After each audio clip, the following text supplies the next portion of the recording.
Social মিডিয়ায় আজকাল কিছু খবর এমনভাবে ছড়িয়ে পড়ছে যেন সেটা একদম সত্য।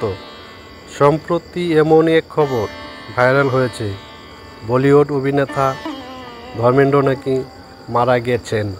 কিন্তু আসলে সত্যটা কি? গত কয়েকদিনে ফেসবুক, ইউটিউব আর হোয়াটসঅ্যাপে ছড়িয়ে পড়েছে এক বিভ্রান্তকর খবর, ধর্মেন্দ্র আর নেই।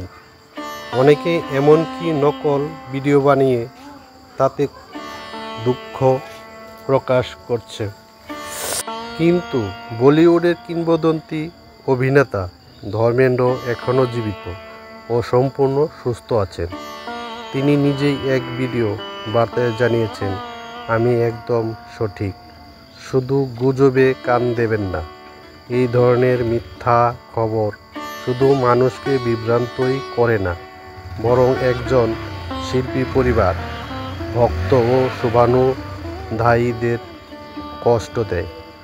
তাই খবর দেখার আগে বা শেয়ার করার আগে সবসময় অফিসিয়াল সোর্স থেকে সত্যতা যাচাই করা জরুরি।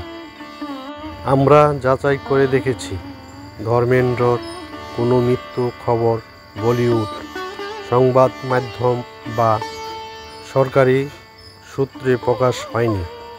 এই খবরটি সম্পূর্ণ ভুয়া ও বিভ্রান্তিকর।